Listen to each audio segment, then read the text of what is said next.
I had the most amazing theme picked for today's video. I had a lot I wanted to say on the subject.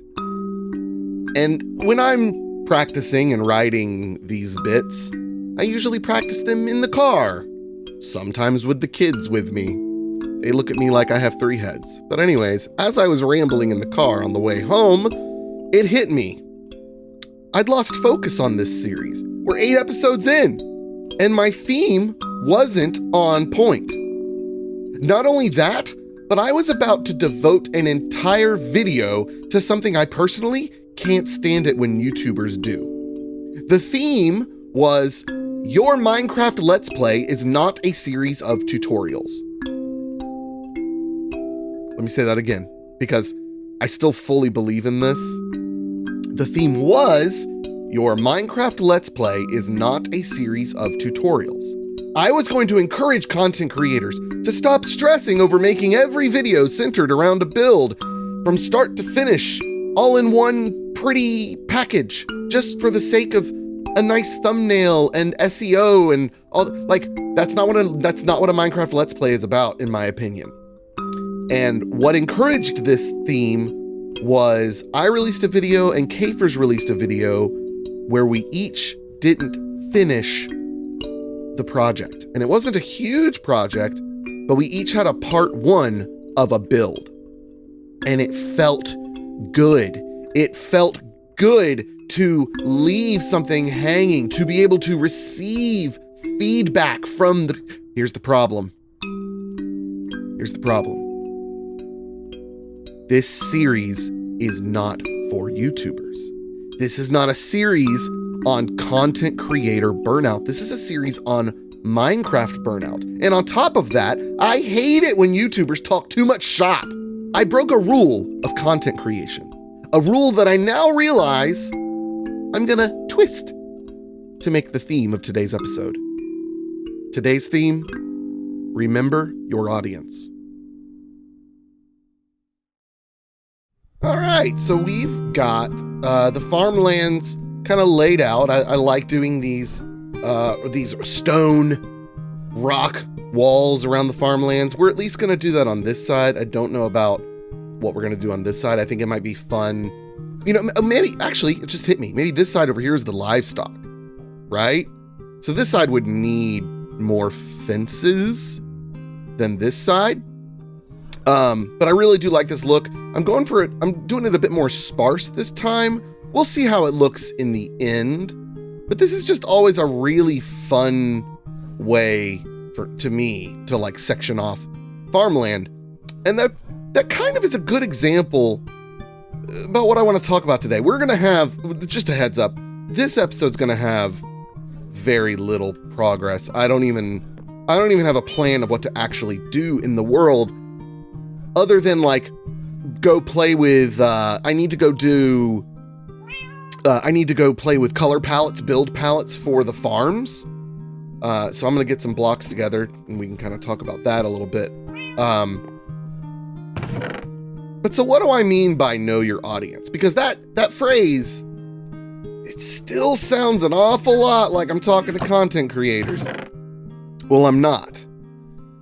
And here's I think what I want to talk about is you are your audience, right? Now I understand if you're a content creator, listen, I ain't talking to you. All right?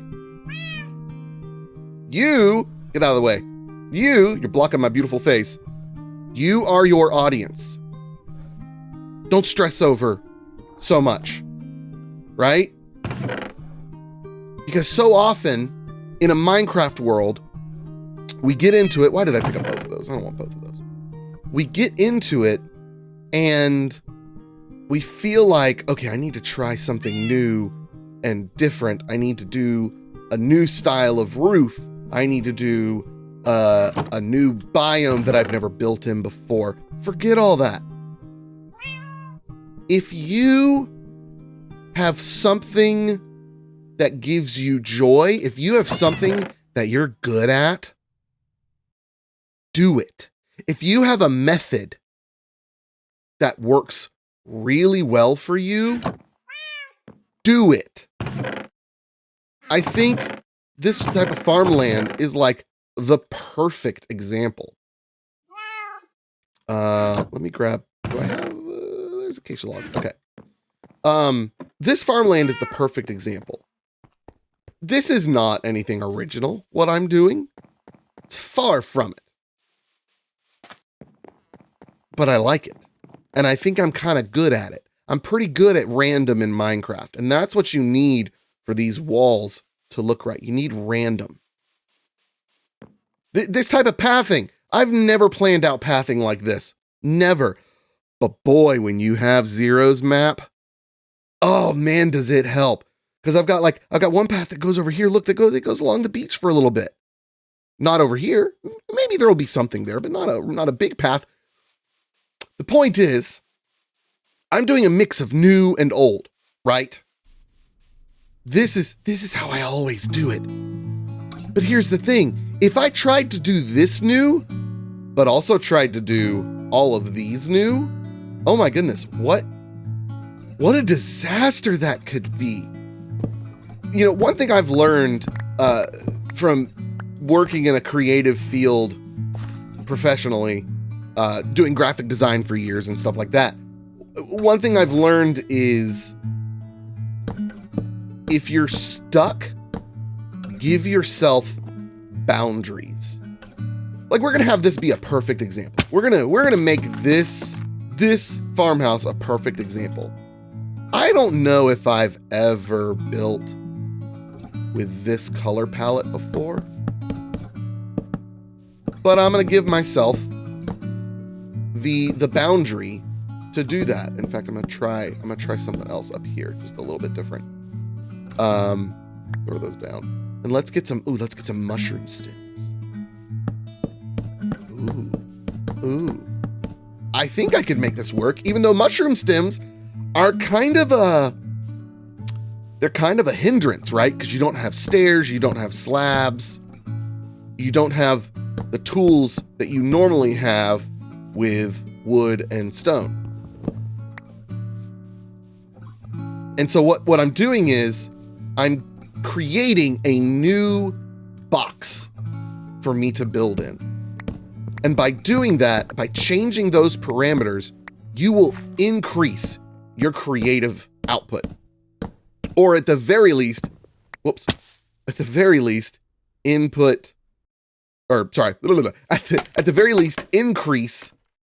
the likelihood of doing something new and different and possibly learn something from it.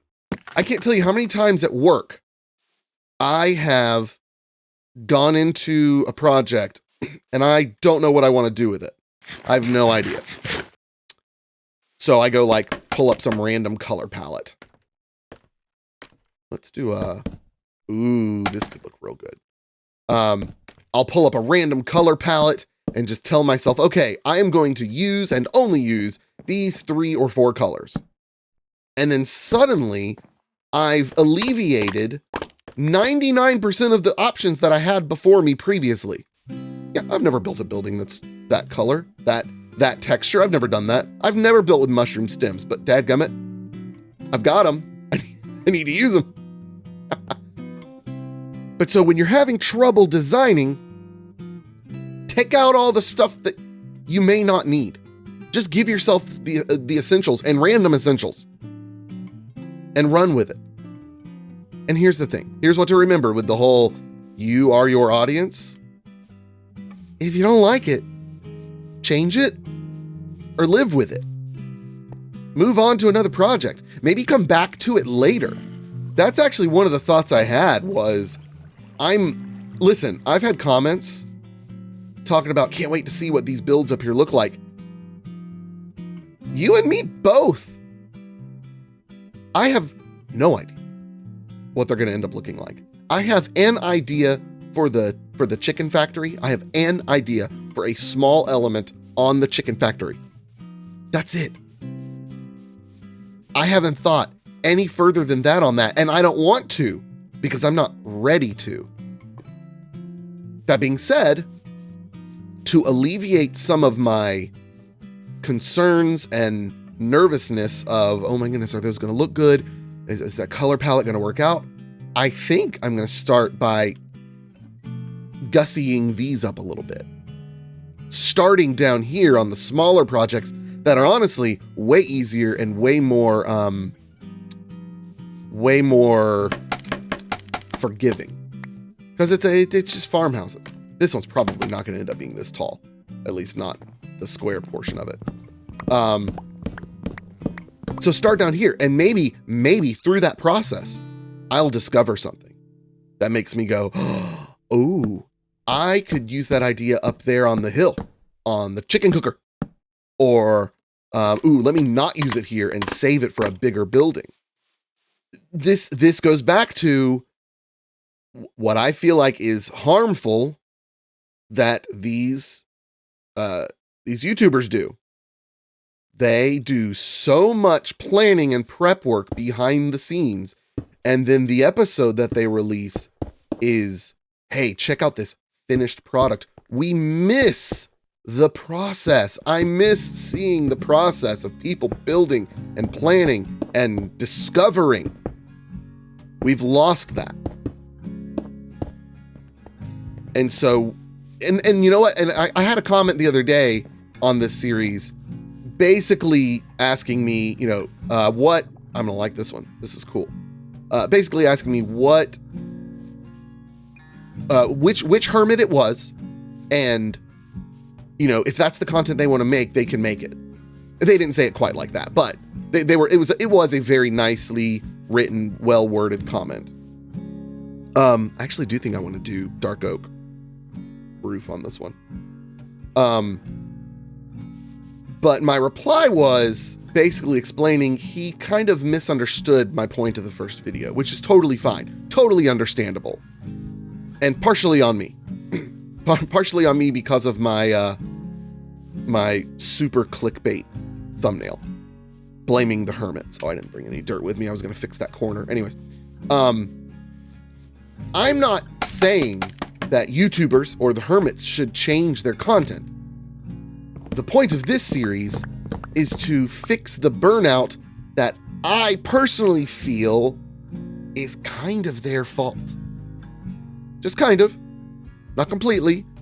But that is something I feel like I can speak to enough that I'm confident in saying it. So anyways, I wanted to say that in this episode too, just make sure people are aware, like, I don't hate the hermits. I love the hermits. And I don't hate their content most of the time. Sometimes I feel like, okay, same old. When they're working together, when they're collabing, oh man, is it good. Let's do this one with the mushroom stem and the bricks. Ooh, that looks even better. I probably won't have enough to do both of these. That one over there and this one and that other one with the mushroom stem. But we'll see. I don't know. Who knows? I may get a ton of mushroom stem out of this. What was I saying? Oh yeah. So I'm not saying the hermits should change their content. I'm not saying any Minecraft content creator should change their content. Heck, I got lots of friends who do the things that I'm complaining about. They're more successful than me, most of them. So don't listen to me because this video isn't for them. You need to remember your audience. Minecraft player, you're my audience, not content creator. Oh yeah. Oh, this is going to be good. Okay, so I have a lot of work ahead of me. I had a lot of prep work in the last one. I had a lot of prep work for this one. I think these farms are just going to be a long-term project. I do not. This is another thing about remembering your audience. Don't force yourself to do the busy work that you don't want to do in the moment. Save it for when you can do it. Save it for those times where you're like, oh, I want to binge watch this. Let me go get the farmland cultivated, right? Don't force yourself to do things that are going to make you not play the game. Go into the game every time doing the most fun thing you want to do in that moment. That's the best thing you can do for your audience, which remember is you. So that farmland is probably going to be barren for a little while because just don't see myself doing that. And I want to find a fabric mod, which I can't so far. I want to find a fabric mod that will allow me to plant crops without having a water source nearby. I know that exists in a mod that adds tons of other things, and it adds a hoe that will till soil that doesn't require water. I'm not including that mod. That mod has way too many things. It's aquatic something or other. I don't know. Anyways, so I'm going to continue working on those farmhouses, kind of get a basic design going with them, and then we'll in videos we'll talk about the details and stuff and play around with that. But I'll also be working on the farmlands. I also need to work on getting the livestock area figured out, and then we slowly progress our way up the hill to the big buildings. As for this island, I think it's about done. I think we're gonna leave it as is because I didn't want to work on it too long. I do want to work on the bridge, but that's less about this island and more about coming to the island later. So anyways, thank you guys so much for watching. I hope you're enjoying the series. I've missed you. It's been a while since we've been on this one. I got really busy for a couple weeks there, but also, as you can see, I've had a lot of off-camera work to do here. So we will see you guys next time. Adios. Goodbye.